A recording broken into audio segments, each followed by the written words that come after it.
Bien, hola a todos, shalom y bendiciones. Bienvenidos a la Parashat Toldot. Creo que ya estamos en la sexta o séptima Parashat, no recuerdo bien exactamente porque el tiempo ha pasado muy rápido desde que iniciamos. Así que vamos a comentar un poco sobre esta Parashat. Antes de ello, quiero comentar un poquito así, a grosso modo, los temas que trae la Parashat. Esta parte con, estos son los descendientes, ¿ah? Estos son los descendientes o las generaciones de Isaac, en este caso, el hijo de Abraham. Después tenemos otra que es el incidente que ocurre entre Isaac y los filisteos.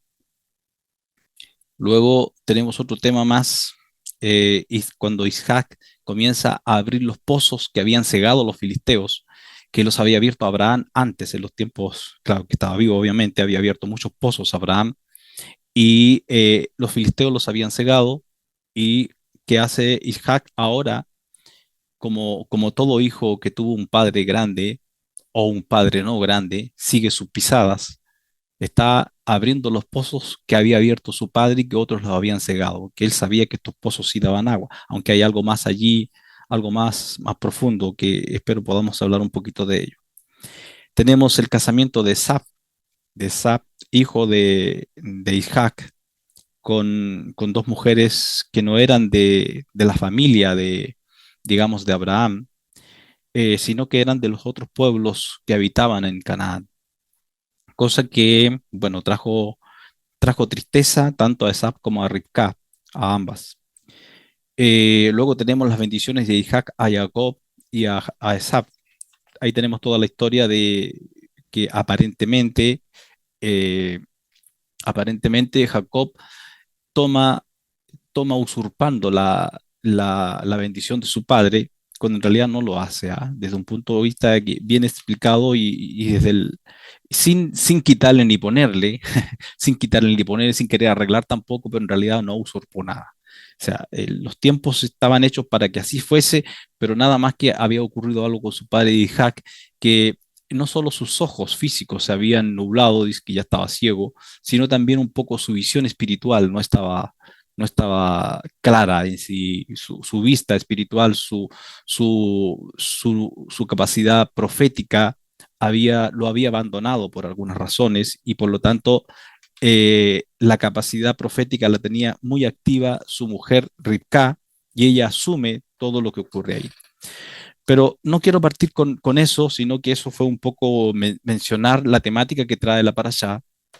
Yo quiero irme metiendo un poquito por la primera parte.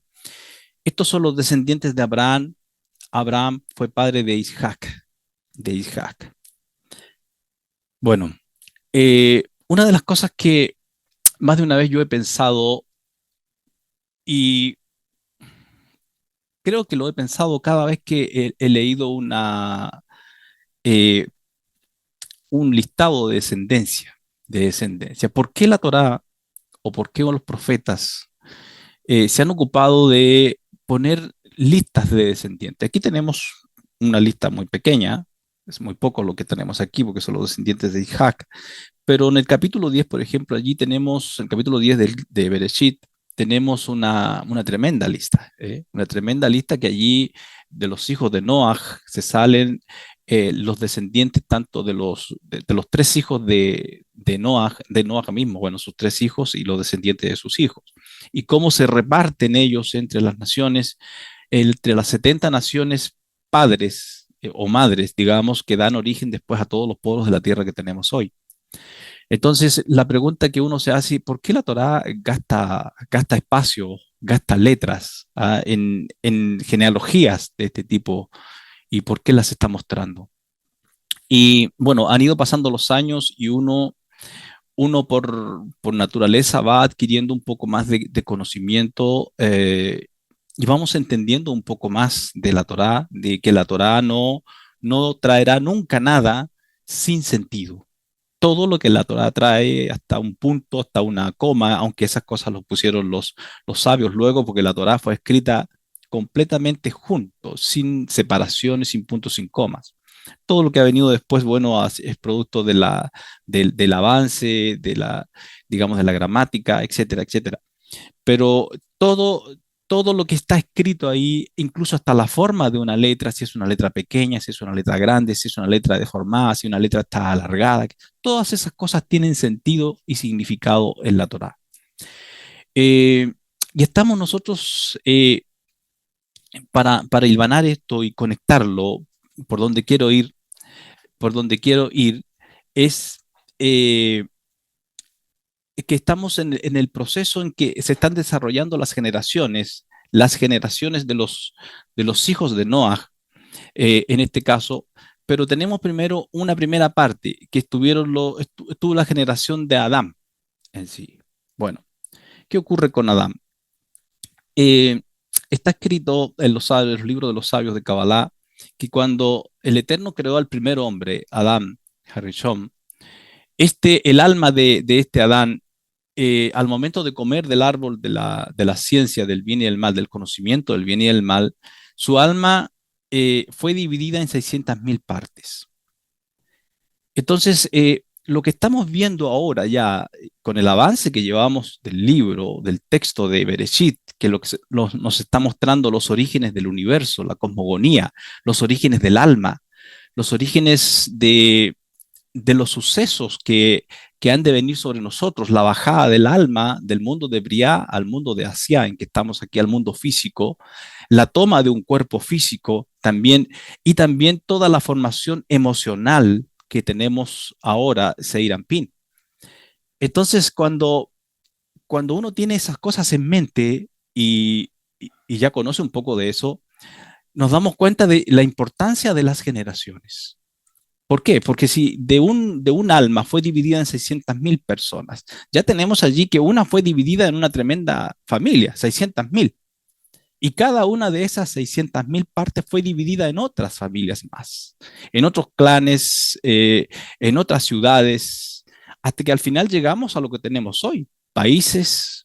Tenemos grandes ciudades, grandes países, tenemos continentes y todo eso, como yo he dicho más de una oportunidad en las clases, todo eso obedece a una razón de ser. Nada es por casualidad.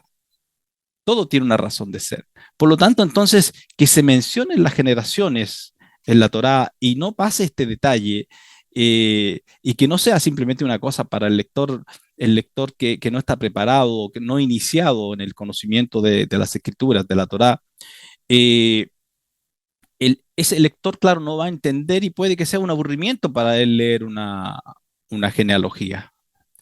Pero ¿qué es lo que ocurre aquí? ¿Qué es lo que tenemos en la genealogía? Si aquí quiero ir entrando en temática para que podamos sacarle jugo a la parashá y no, digamos, hablarles del Pashat solamente, sino que podamos adentrarnos un poquito en lo que nos enseñan, el contenido que contienen en forma un poco más profunda. Entonces, eh, las generaciones, ¿qué hay en las generaciones en nosotros? Y aquí vamos a tener que hablar un poquito, algunos detalles sobre reencarnación. Las reencarnaciones han venido desde que Adán fue dividido en las 600.000 partes. Desde allí comienza el proceso de las reencarnaciones. Por lo tanto, quiere decir que todas las almas contenidas en esas 600.000 partes en que Adán fue, digamos, fue su alma dividida, y que luego fueron apareciendo otras almas más y otras más, porque fueron, como ya dije, formándose clanes, formándose ciudades, al final países y todo lo demás, fueron apareciendo mucho más almas, pero todas de la misma parte, todas de la misma alma inicial que es Adán, Adán Harishon, Adán el primer hombre. Entonces, ¿qué ha ocurrido con esto? ¿Y por qué aquí yo digo que es tremendamente importante entender un poquillo, por lo menos vamos a adentrarnos un poquillo en el tema de las generaciones? Porque cada generación que viene tras nosotros es un alma que viene reencarnándose ya desde los tiempos en que, como dije, Adán fue dividido y fueron multiplicándose los hombres. Es decir, los que fueron prediluvianos antes del diluvio todavía andan por aquí, todavía andan por aquí, ¿no? Claro, muchos de ellos seguramente ya han cumplido, han rectificado su ticún personal, pero muchos de ellos también han vuelto a ayudar en el Tikkun Olam, en el Tikkun universal.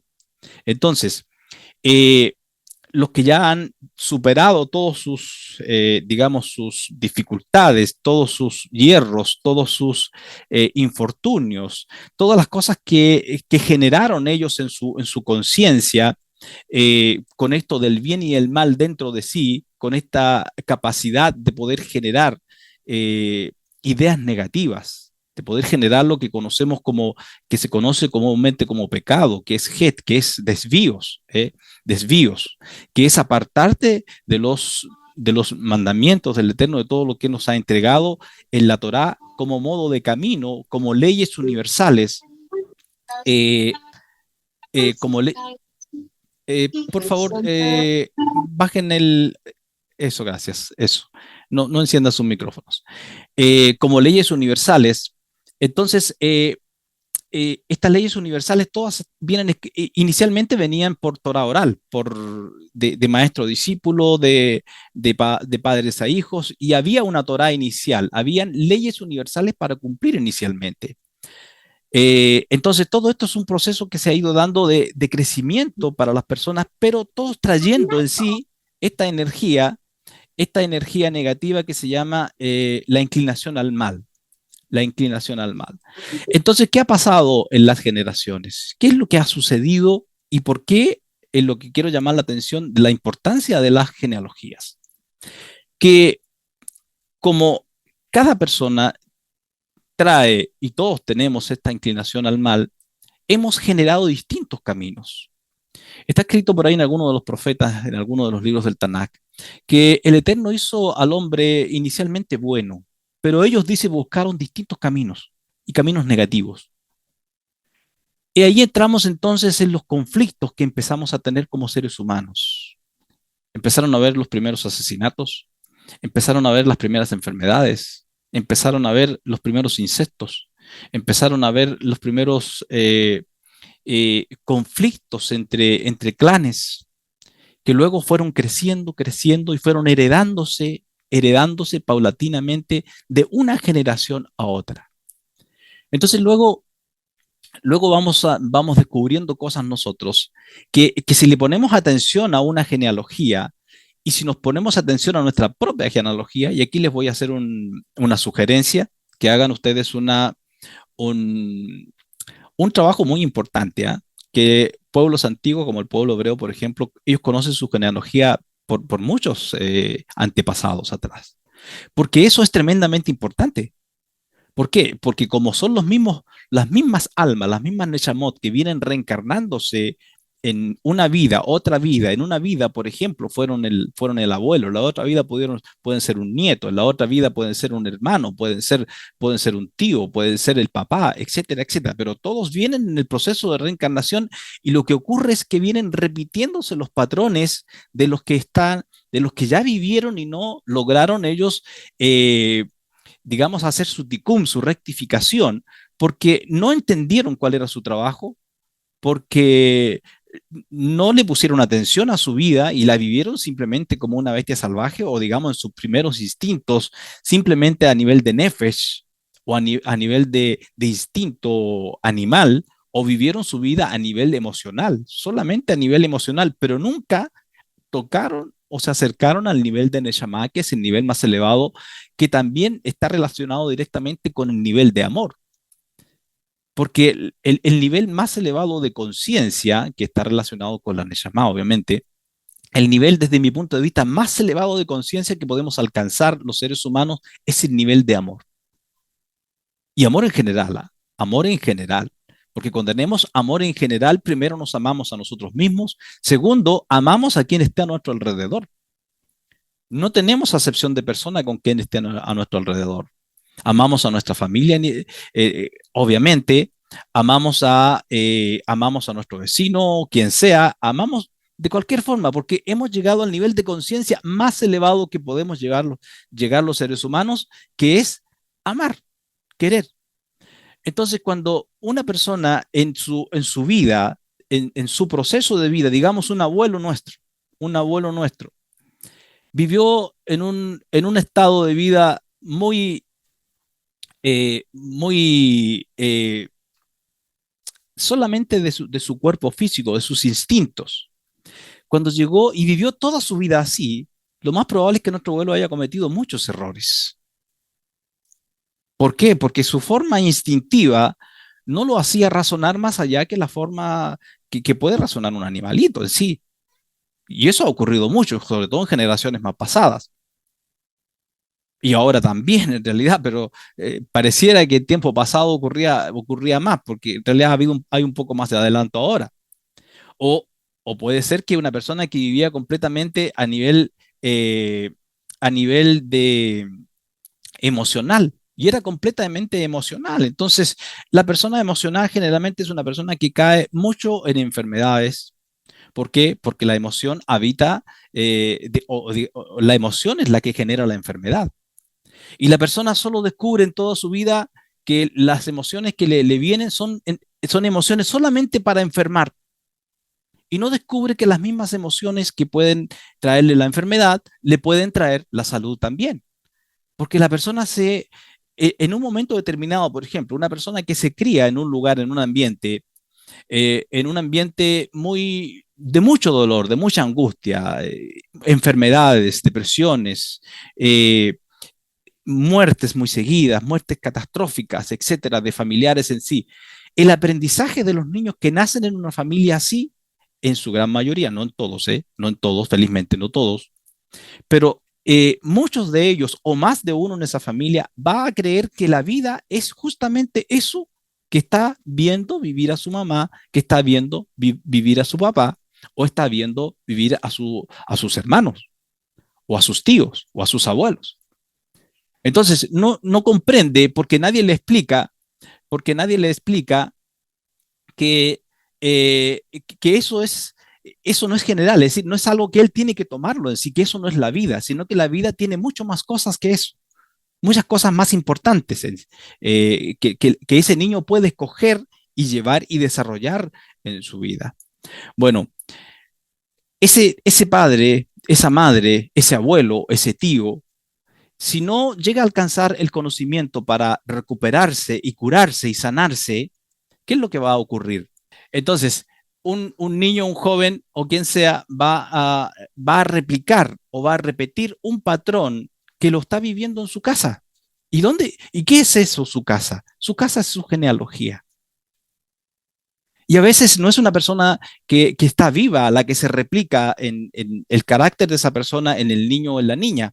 Es un antepasado que ya falleció, pero que viene y reencarna o partes chispas de su Neshama, partes de su Neshama que no están, que no fueron rectificadas, van a encarnarse en la persona que está viva y esa persona va a acoger enfermedades, va a acoger estilos de pensamiento, va a acoger formas de ver la vida que lo van a hacer sufrir muchísimo.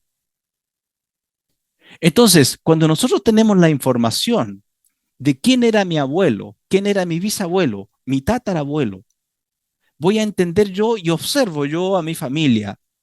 Por ejemplo, yo soy el hermano mayor de una familia, el primogénito, gracias al Eterno.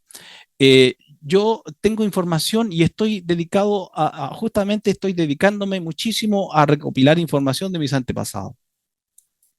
Y con la información que voy recopilando de mis antepasados, voy viendo cómo algunos de ellos están replicados en algunos de nosotros, de la familia mía actual. Y cómo se replicaron en algunos en papá, en mamá, y fueron replicándose así. Pero si no tuviera esa información de antepasados, es decir, de mi genealogía, no tendría ese acceso a ese conocimiento, a esa sabiduría, además también de conocer un poco de reencarnación, ¿no? Hay que saber que las almas rotamos, que las almas rotamos. ¿Y por qué rotamos? Rotamos, ¿por qué? Porque todos estamos en el trabajo del tikkun. Y dejamos de rotar ¿cuándo? Cuando la alma hizo su tikkun completo.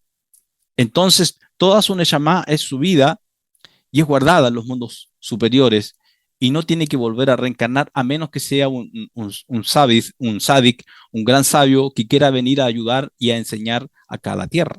Pero el que no tiene, está en ese caso, normalmente no regresa a reencarnar.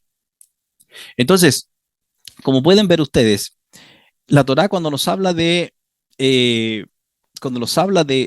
Toldot, de generaciones, no es que esté gastando papel nada más, que esté gastando letras, no, nos está dando unos detalles, pero sumamente importantes, y nosotros tenemos que saber verlos. Entonces, yo les sugiero a ustedes, miren, sobre todo porque entre más uno se va poniendo viejo, más difícil es encontrar algún antepasado, algún familiar de uno que esté vivo, que tenga documentación o que conozca las fechas de nacimiento, por ejemplo, de los antepasados. Es difícil, ¿eh?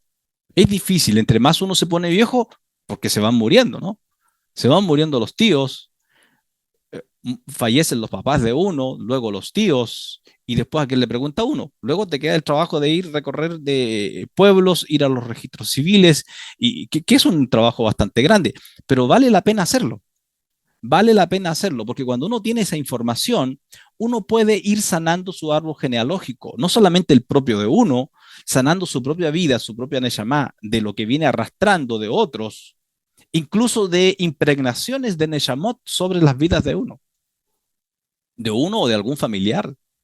Uno se da cuenta que hay impregnación de alguna Neshama pasada por la conducta que tiene, por los sufrimientos que tiene, por las cosas que le toca vivir. Entonces, les sugiero yo que ustedes tengan ese conocimiento, pregunten si tienen tíos ahora, tíos que estén jóvenes, que estén bien de la mente, si hay documentos, tengan toda esa información. No juntemos solamente fotos para recuerdos de los antepasados, sino juntemos información de esa, porque verán ustedes que con el tiempo eso es oro para la vida de uno. Entonces, uno empieza a entender muchísimas cosas, por ejemplo, me anoté algunas aquí yo, eh, cortocircuito, es decir, pecados o faltas en que algunos en la familia o uno mismo ha caído, ha cometido ciertos errores de cualquier naturaleza. Y entonces uno empieza a escarbar un poco en la familia hacia atrás y se da cuenta que un antepasado hizo lo que uno hizo, o hizo un hermano, o hizo un papá, o está haciendo un tío, o etcétera, etcétera. ¿Por qué? Porque hay un alma que viene desde atrás que está replicándose allí, que se copió. Y mientras esa persona que está haciendo esa copia del otro no entienda lo que yo estoy diciendo ahora, esa persona tiene muchas complejidades para liberarse de eso. Enfermedades, por ejemplo, enfermedades como depresión, que es muy común ahora, es muy común. Como depresión, de cualquier tipo de depresión, me refiero a una depresión endógena, que es una de las más complejas, o depresión exógena, que siempre son gatilladas por alguna situación propia. Eh, Cualquiera de estas depresiones o los nombres que les den los especialistas en el tema puede ser tratada desde el punto de vista generacional. Y cuando la persona empieza a escuchar estas cosas, yo le digo esto porque yo lo vivo con la gente que trato, ¿eh? Empiezo a preguntarle yo sobre sus antepasados y les pido a algunos de ellos que me traigan información de sus antepasados. Y luego me comentan la información que tienen y yo los voy ayudando a conectar sus propias vivencias con lo que vivió tal antepasado. Y la persona empieza, lo primero que hacen es abrir los ojos. Abren los ojos físicos, pero también los ojos internos. Los ojos internos empiezan a abrirlos porque se dan cuenta que tienen directamente una relación, una resonancia con ese antepasado. Cuando encuentran esa resonancia con ese antepasado, qué es lo que ocurre dentro de su ser? Se libera eso. ¿Por qué? Porque él entiende que está llevando algo que no tiene que llevar. Lo cura él en sí mismo, lo cura ella en sí misma y también lo cura para su antepasado. Porque esa es la idea, ¿no?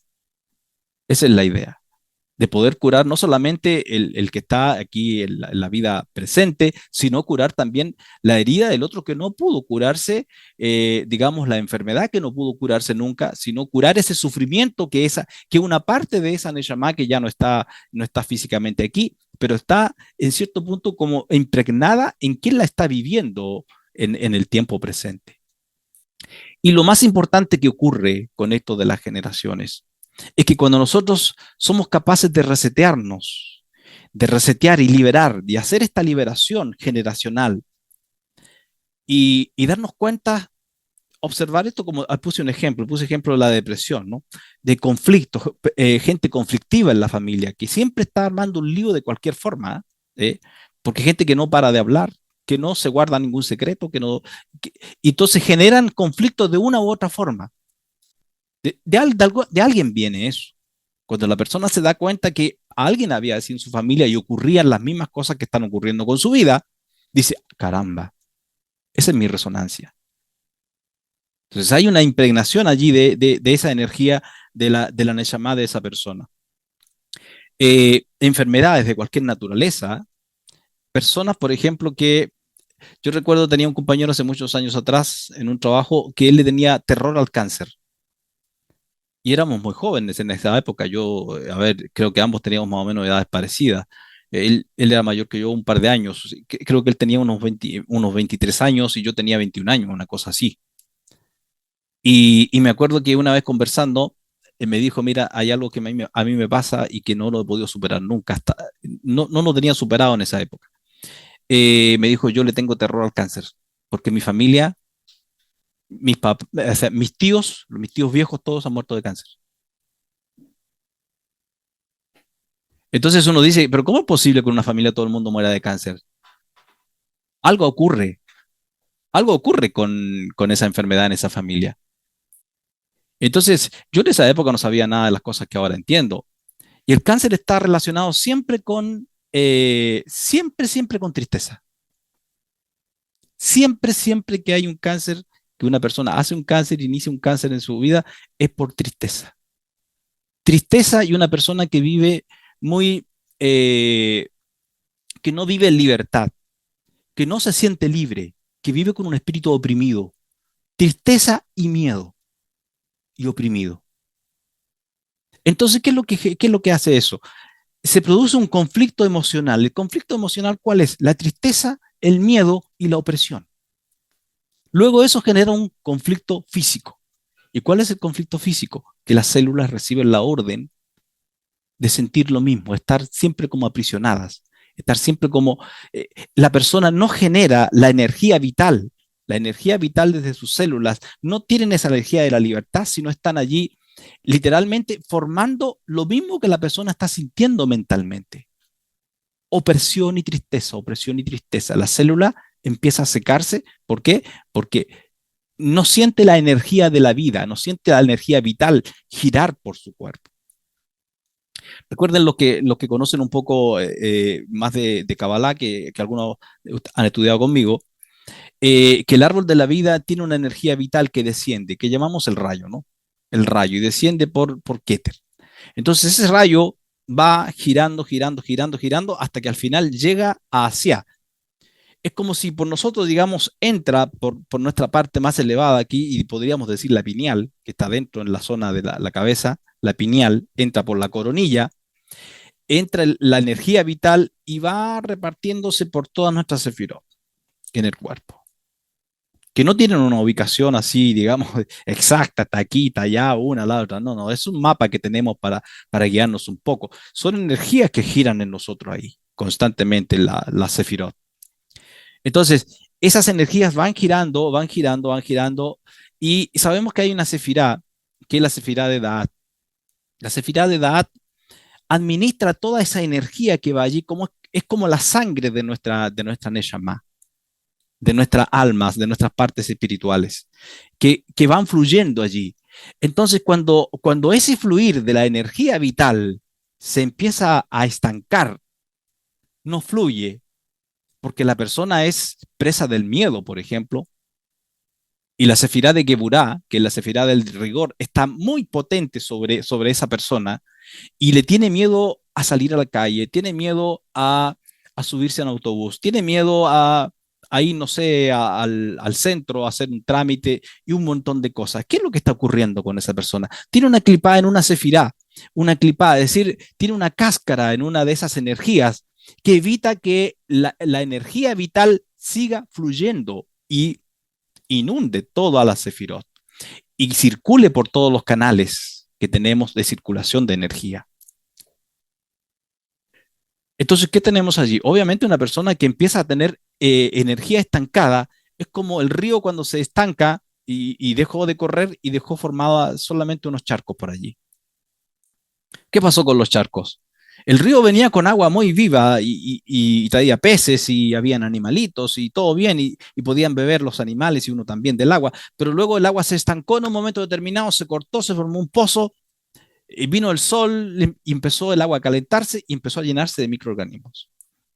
Lo mismo ocurre con las energías internas nuestras. Por eso es que el Zohar dice que el, el Satán, el Satán ataca desde el interior hacia el hombre con la emoción.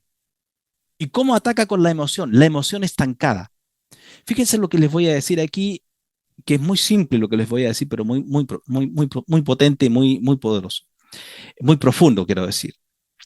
Eh, cuando nosotros estancamos energías en nuestra vida, les voy a poner un ejemplo muy simple. A ver, usted dice, por ejemplo, mañana voy a salir a caminar 30 minutos. Me voy a levantar temprano, no sé si está en la casa, como sea, pero me voy a levantar temprano y voy a salir a caminar 30 minutos. Otro puede decir en la tarde. 7 de la tarde tengo tiempo y salgo a caminar 30 minutos. Bien, usted dio esa orden desde su conciencia, la toma su mente la baja a su ruaj, a Seirampín, donde están las sefirot de la energía, que forman la energía y la energía emocional. Entonces, toda esa energía está ahí girando, esperando el momento.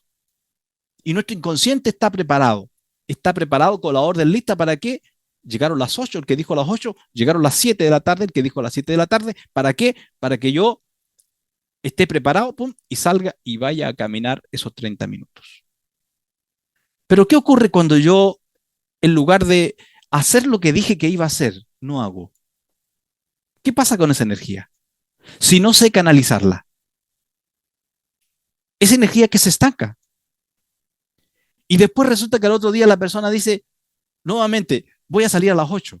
Y nuevamente otra vez esa energía se frustra si la persona no vuelve, no hace lo que dijo que iba a hacer. O como la persona que pasa siempre con la idea de decir, esta vez sí que voy al gimnasio. Ah, este mes sí que voy. Este mes sí que voy, esta semana sí que voy, el año que viene voy. O hago la dieta tal día. Al final llega el momento que ocurre como le ocurrió a Sansón. Shimshon cuando estaban digamos, en ese proceso que se enamoró de la Filistea, y ella quería saber cuál era el secreto de su gran fuerza, aquí vamos a sacar un pasaje de la escritura, ¿qué es lo que decía ella? Empezó a llorar y hacerse la linda con él, y tú no me quieres, y tú no me amas, si me amaras me dirías el secreto de tu gran fuerza, de dónde está. Y él la engaña en 3 veces. Le dice, mira, en un momento le dice, si me ataren mis trenzas, me ataren mis trenzas a una estaca, con un cordel, digamos, con un cordel de lino que nunca haya sido usado, me debilitaré y seré como un hombre cualquiera. Entonces, ¿qué hacía ella? Lo hacía dormir, pum, y ataba su pelo como le había dicho él, y luego lo despertaba y decía, Sansón, vienen los filisteos para ver qué pasaba. Si realmente, porque ella tenía un convenio con los príncipes filisteos de entregarles a Sansón por una enorme cantidad de dinero. Bueno, la cosa es que Sansón despertaba y arrancaba todos y cortaba eso fácilmente. En otra oportunidad la engaña, dice, si me ataren con una cuerda que nunca antes hubiese sido usada, también me debilitaré y seré como un hombre común y silvestre. Bueno, la misma historia. Después ella, Sansón, los filisteos sobre ti. Y Sansón despertaba y rompía las cosas como nada. Bueno, fueron, fueron varias las veces que Sansón la despistó, digamos, de la verdad, hasta el punto que dice que ella fue minando su corazón. Y ojo con eso, ¿eh? Ojo porque todo eso es enseñanza. Fue minando su voluntad, fue minando su ser interno. Es decir, el Yetzer Hará, la inclinación al mal, espera pacientemente cuando estamos débiles, cuando nos vamos debilitando espiritualmente. Cuando la persona se permite una cosilla y luego se permite otra y luego otra y otra más, se van juntando, entonces van debilitando la fuerza espiritual de esa persona. Y llegó el momento en que Sansón no pudo más y le dice la verdad. Y le dice, mira, ocurre lo siguiente, que yo soy nazareo, que soy nazareo, nunca ha pasado navaja por mi cabello, jamás desde que nací ha pasado navaja por mi cabello, nunca me he cortado el cabello. Entonces, si me cortaran el cabello, yo me volveré un hombre simple. Pero su fuerza no estaba en el cabello, sino estaba en el pacto que había hecho sus padres con el Eterno, porque la madre de él era estéril y Sansón vino por un milagro, vino a este mundo. Entonces sus padres dijeron, lo vamos a dedicar al Eterno, y Sansón se hizo uno de los jueces de Israel. Entonces, ¿qué ocurre? Sansón cuando ya fue debilitado internamente, eh, perdió su fuerza espiritual porque desnudó su verdad delante de quien no tenía que hacerlo, confió en quien no tenía que confiar y le dice del pacto que tenía. ¿Qué fue lo que hizo ella? Lo pone a dormir y le corta el cabello. Y la fuerza no estaba en el cabello, porque la fuerza estaba en el pacto que tenía con Dios. Es simplemente el tema del cabello largo era un símbolo de su pacto con el Eterno. Era símbolo de su pacto. Cada cosa que nosotros tenemos con el Eterno, siempre hay algo que nosotros quizás hacemos una promesa o, bueno, muchas cosas. Todo eso que tenemos ahí es un símbolo, pero lo que tenemos en realidad es lo que tenemos dentro de nosotros acordado con el infinito, con el Creador. ¿Y por qué digo que su fuerza no estaba en el pacto? Porque cuando Sansón después ya le sacan los ojos, le queman los ojos los filisteos y se burlaban de él y lo sacan para una de sus fiestas paganas que tenían, era guiado por un niño y le dice al muchacho que lo ponga entre medio de las dos columnas más grandes del lugar donde estaban los filisteos, que lo pusiera allí. Y allí Sansón, aún no le había crecido su cabello como lo tenía antes. Había crecido un poco ya, claro. Y le dice, ponme aquí. Y Sansón dice la escritura que oró al Eterno y le pide que le devuelva sus fuerzas. Y sus fuerzas le fueron devueltas. Y entonces fue cuando derrumba las columnas y ocurre, bueno, lean la historia, hasta ahí los dejo. Pero para el ejemplo que les estoy dando, es que nosotros podemos escaparnos a veces de ciertas cosas, pero llega un momento límite. Llega un momento límite en que ese era el paso que no teníamos que dar y lo dimos igual. Y lo dimos igual. Y cuando damos el paso que no tenemos que dar, es cuando estamos cayendo en los errores que dificultan nuestro tikkun, que dificultan nuestra rectificación como personas y, y digamos que vamos añadiendo causa y efecto a nuestra vida. Felizmente debemos dar gracias al Eterno que el Eterno es misericordioso y no inmediatamente nos envía la sentencia por la causa y efecto.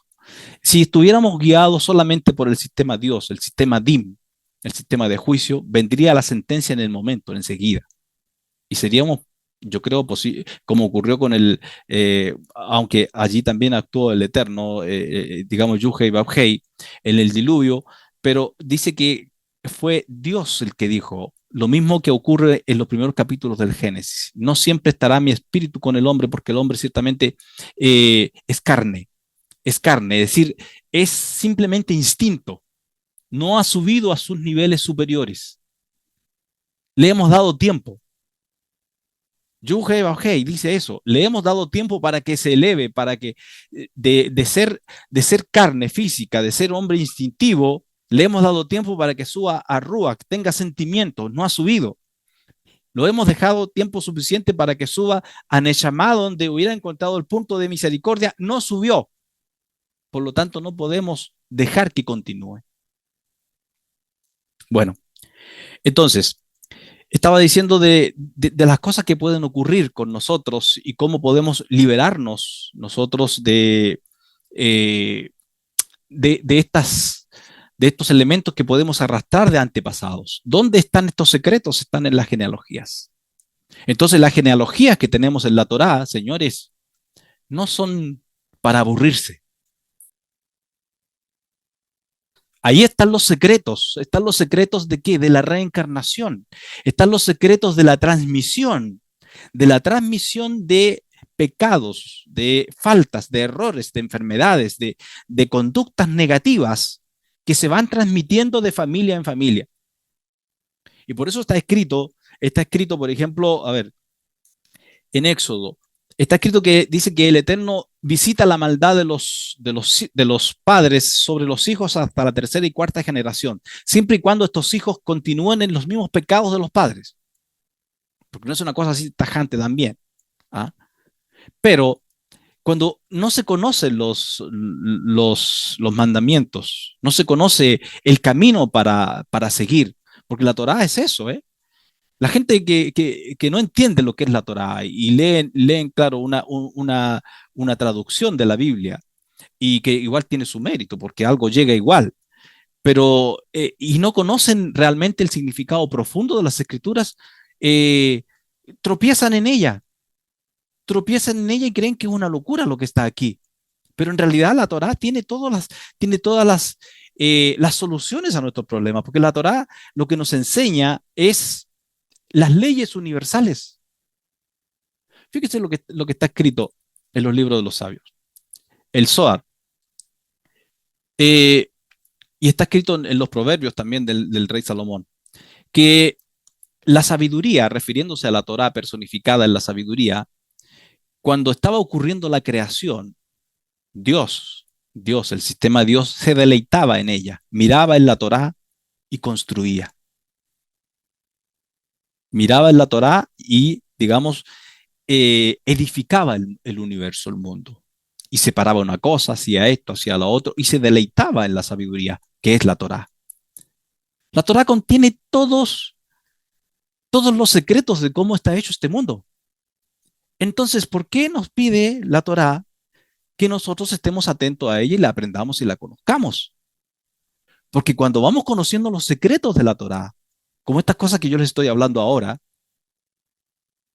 vamos conociendo los secretos, cómo fue hecho el universo, cómo fue hecho este mundo, cómo fue hecho, cómo hemos sido hechos nosotros, cómo funciona la rotación de las almas, por qué este hijo salió de esta forma, por qué este hijo salió de la otra forma, por qué papá se comporta de esta manera, por qué mamá es de esta forma, por qué mi abuelo es así o por qué mi tío es así. Y yo empiezo a observar con los ojos más profundos en la Torá y la Torá me dice, eso que tiene tu tío o eso que tiene tu papá o tu mamá viene de un antepasado. El antepasado no supo resolverlo porque desconoció la forma de hacerlo. Tú lo puedes ver ahora, enséñaselo y ayuda a que se libere. Entonces, ¿qué podemos liberar? Muchas cosas en la vida. Ya dije enfermedades, de cualquier tipo, ¿eh? De cualquier tipo. Le mencioné el caso de este amigo mío que le tenía terror al cáncer. La pregunta es por qué ese terror a una enfermedad que se muere mucha gente de una misma enfermedad en una familia. Otras familias que enferman del corazón. Enferma uno el corazón y empiezan a enfermar los demás después. Y la pregunta es ¿por qué? ¿Qué emoción está detrás de las enfermedades del corazón? La tristeza, la amargura, la persona que no se siente querida, la persona que se siente desvalorizada. Aquí no me valoran. La persona paulatinamente empieza a perder el valor. Afecta dos cosas más la desvalorización de una persona. Aparte de afectar el sistema cardiovascular, afecta el sistema óseo. Las personas que yo me encuentro con problemas de osteoporosis, por ejemplo, normalmente en las mujeres mayormente, eh, cuando les empiezo a preguntar cómo ha sido su vida, cómo se ha sentido amada, se ha sentido querida, se siente una persona considerada en su familia, en la mayoría de los casos la respuesta es no. Me he sentido muy despreciada. Y de hecho les encuentro emociones como esa, como emoción de desprecio.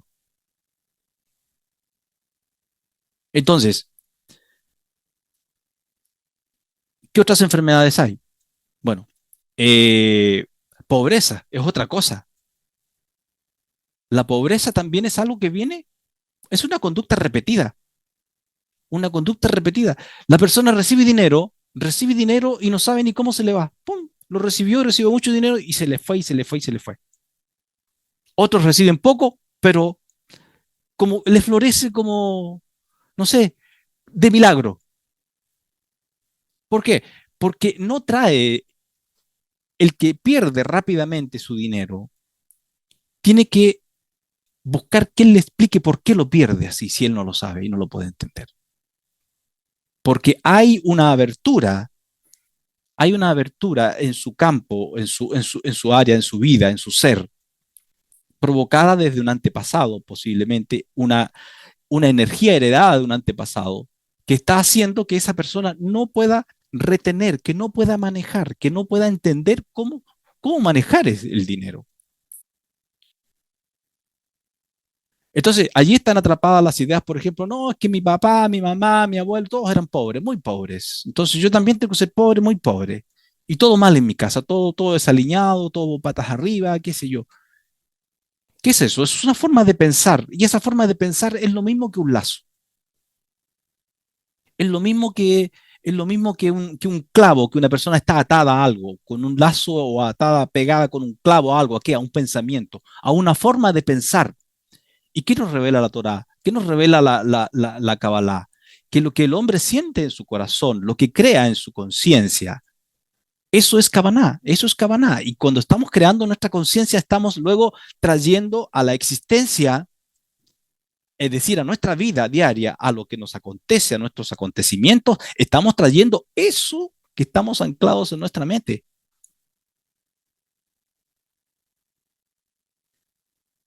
Entonces, los secretos de esto, fíjese, eh, está en conocer la genealogía.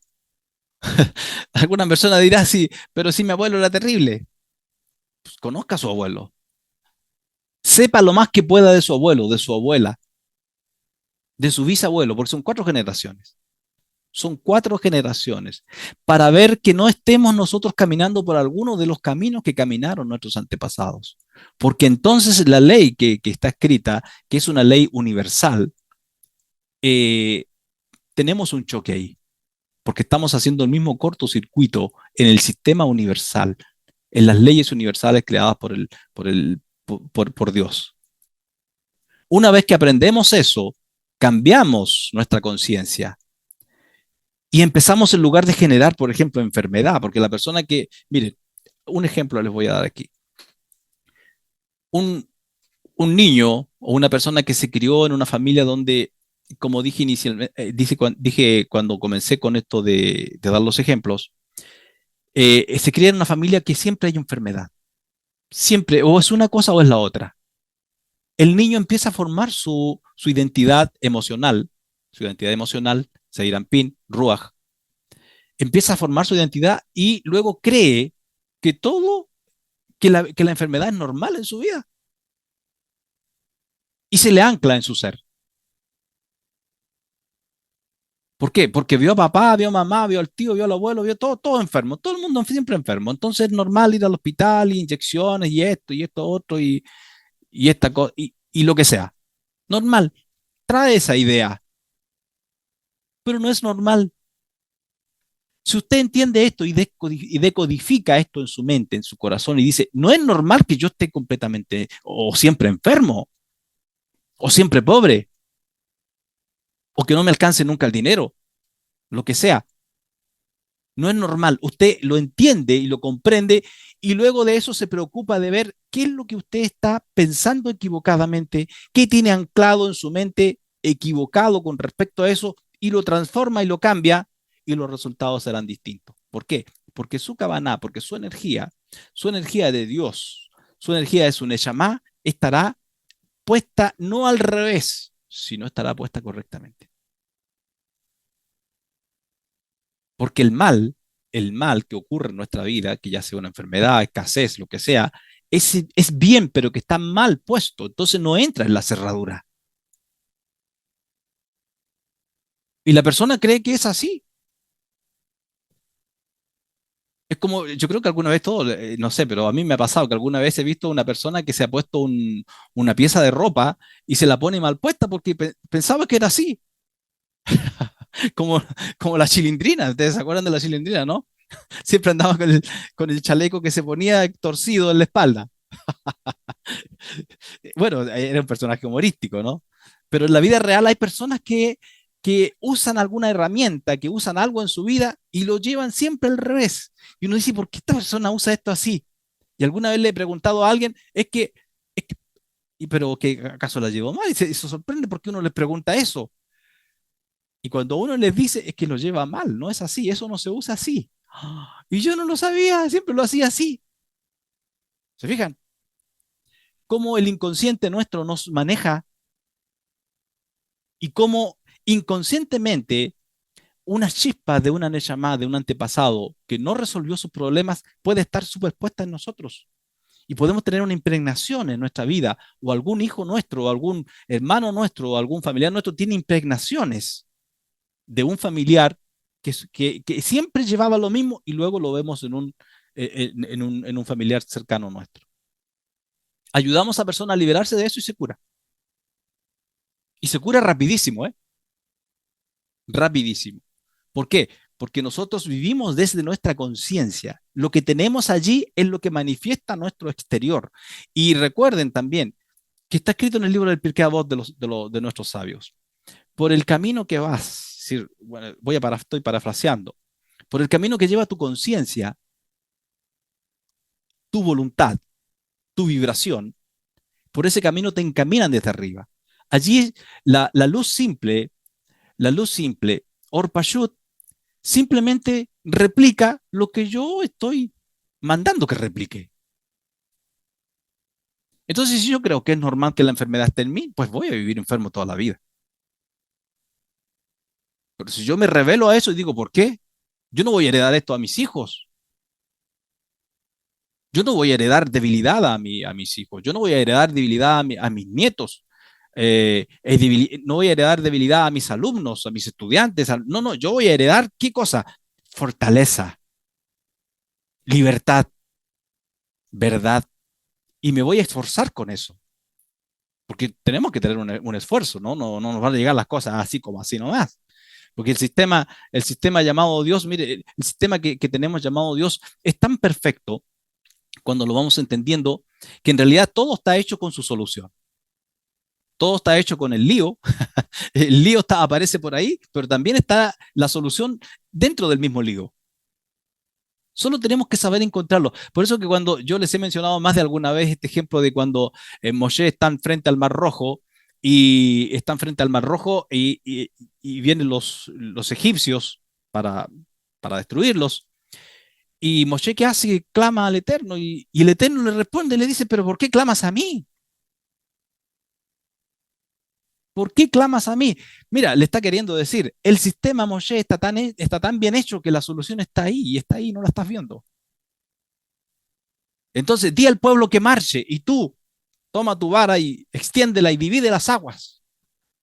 Pero Moshe, la presión del pueblo lo cegó por el instante que está allí. Pero lo cegó a propósito. ¿Para qué? Para que quedara esa enseñanza para nosotros.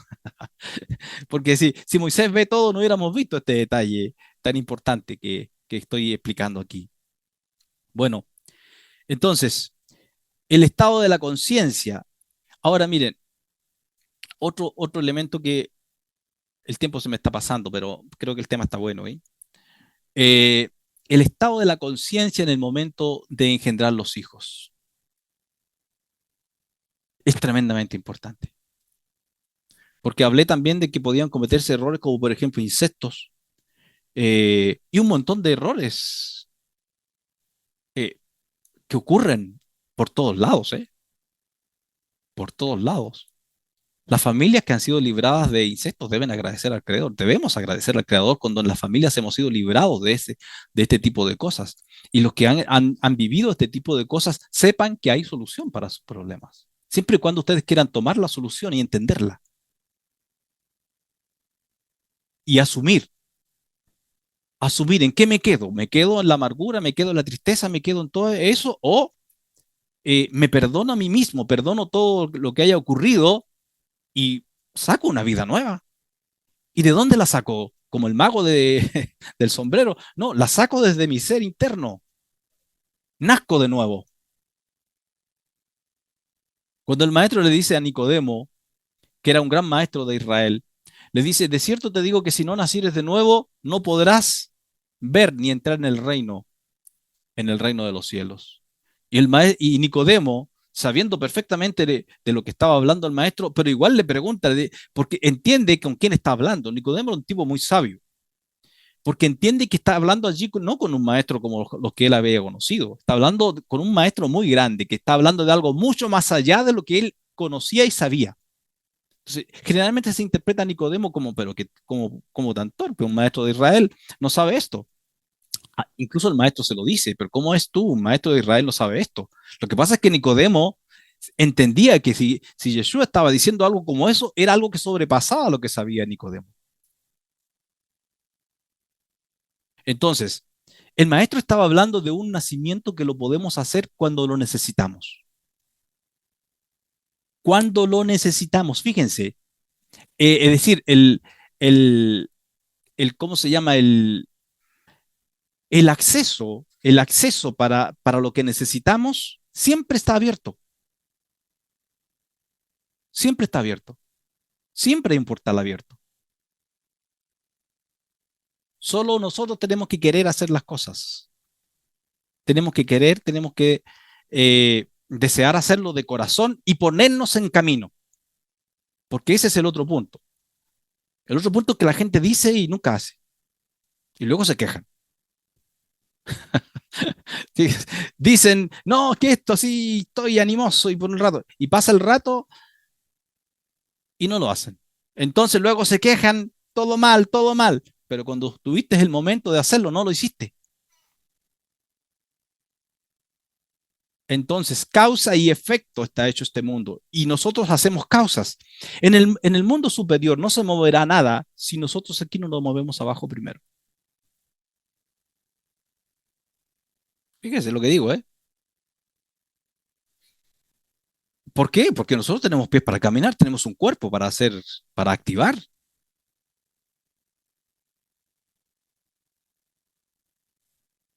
A veces queremos que venga del chamán, que venga el mismo infinito, el creador, no sé.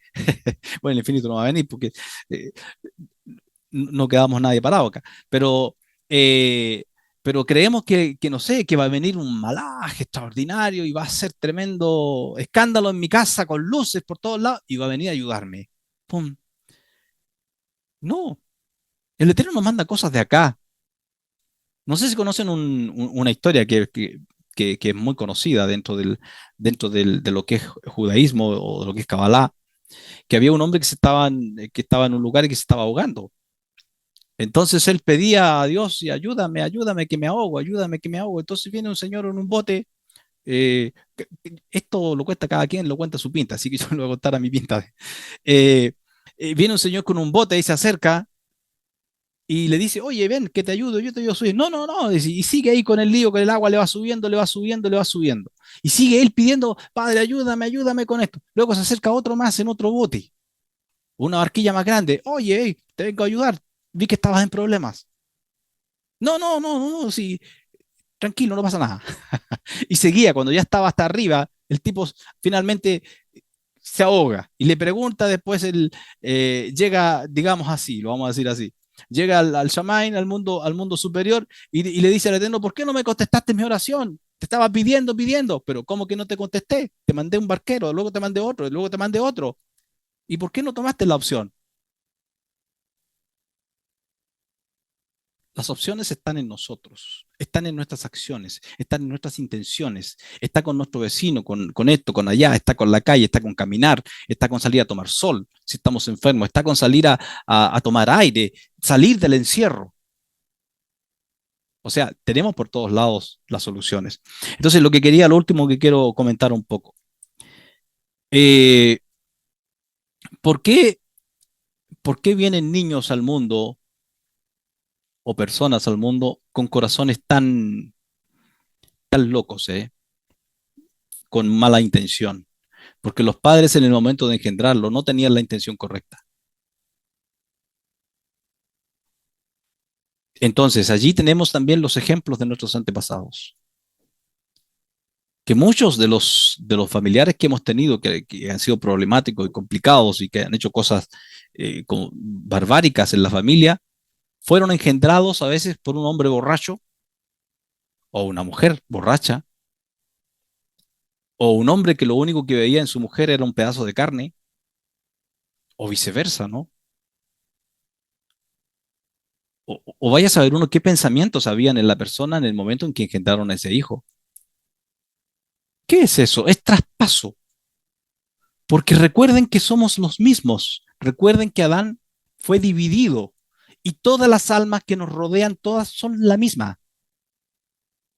Entonces, nuestro campo energético, nuestro campo de Hayá, donde está el alma común, el alma colectiva, universal, es el mismo.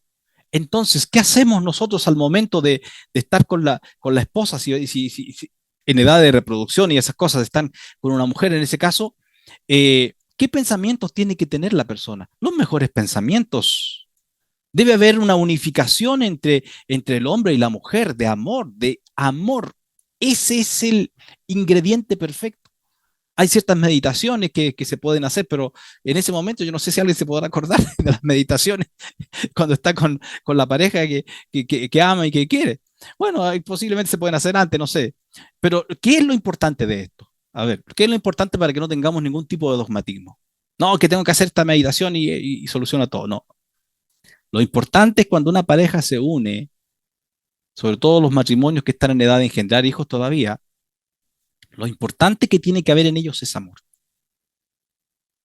Amor el uno por el otro, de modo que se fundan el uno con el otro. Si ustedes se funden el uno con el otro, ténganlo por seguro que van a traer una buena alma a este mundo. Porque del amor no puede salir nada malo.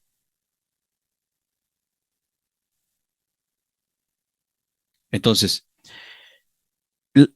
finalizo ya, estoy terminando. La Parashat Toldot no tiene pérdida, tiene mucha amiga, por supuesto, y ninguna Parashat tiene desperdicio, nunca, porque ya he dicho, todo lo que está escrito aquí es maravilloso. Solo que no sabemos ver las perlas que tiene. Recuerden buscar en sus familias. No esperen, no digan lo haré mañana, después pasan 20 años, 30 años, cuando tenga usted 60 años, 70 años, van a estar todos sus tíos muertos ya. Y nadie va a tener información y va a tener que andar por aquí, por allá y pegarse tremendos piques buscando en los registros civiles para ver la información de sus antepasados. Búsquela ahora, búsquela ahora. Ahora es el momento, ahora, aquí, in situ. Este es el momento. Este es el momento de amar. Este es el momento de pedir perdón. Este es el momento de liberarse. Este es el momento de curarse, de sanarse. Ahora, no después, no después. Ahora, ahora. Después que viene una vida de libertad, de tranquilidad.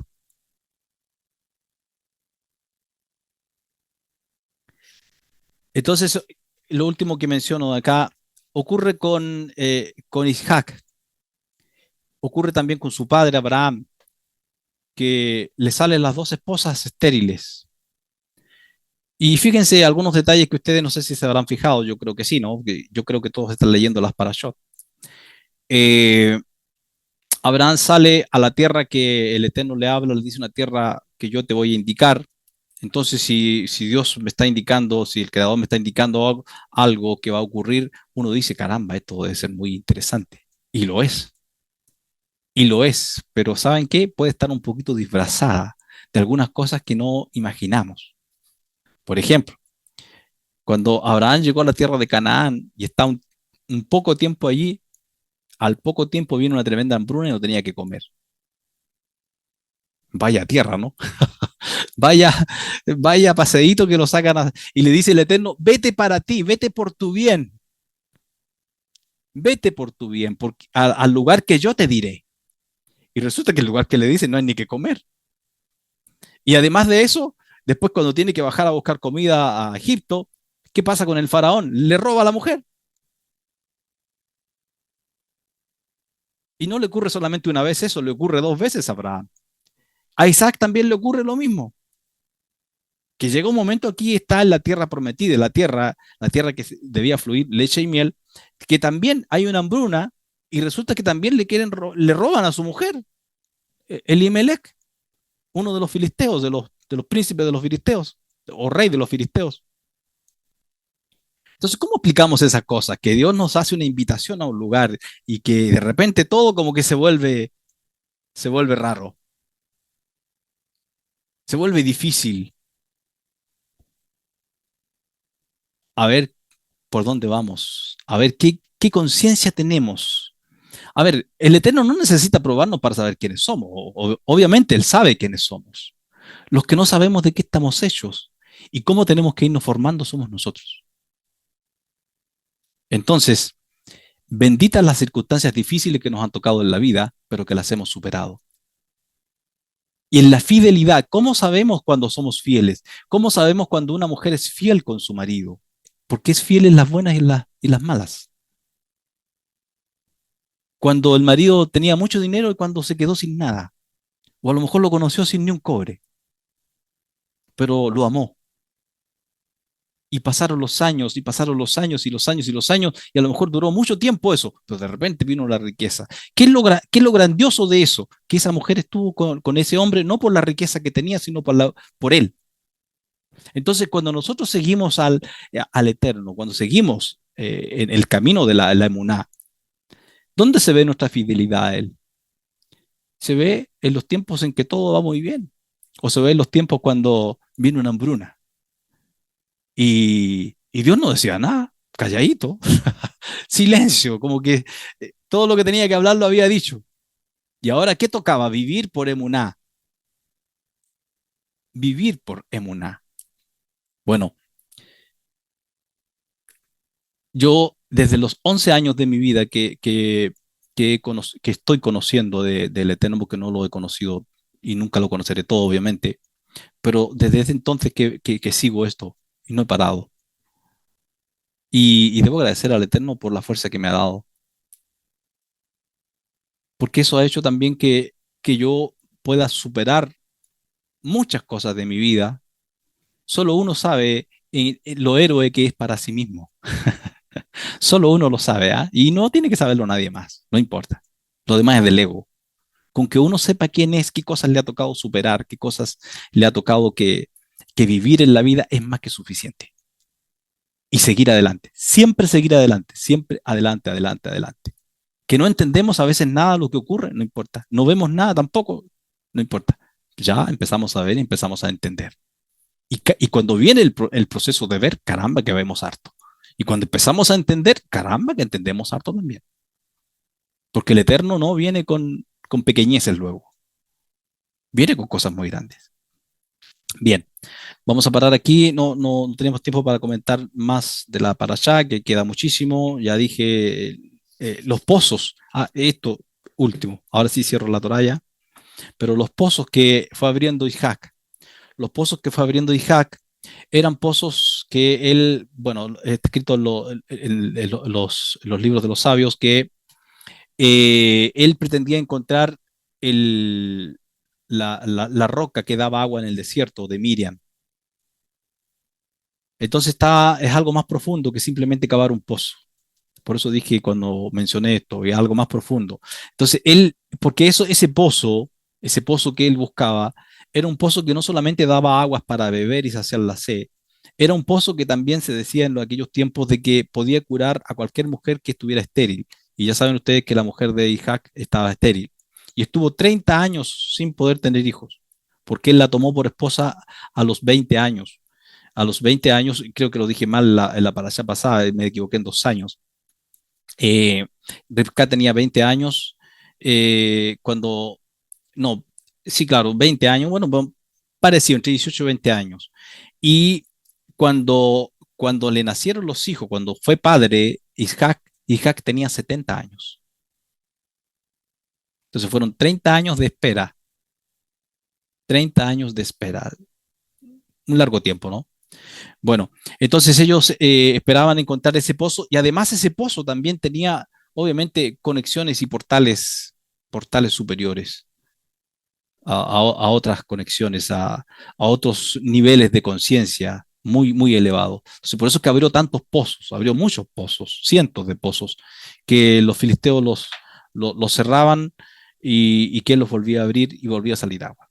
Bueno, paro con esto, voy a parar la grabación y después vamos a contestar algunas preguntas. ¿Quién es? Yo sé que he disertado bastante largo. Quien quiera retirarse del rato y no preguntar, si no hay nadie que pregunte, pues paramos y quien quiera retirarse, por supuesto, también se retira, no hay problema con eso. Yo paro la grabación ahora y abro preguntas.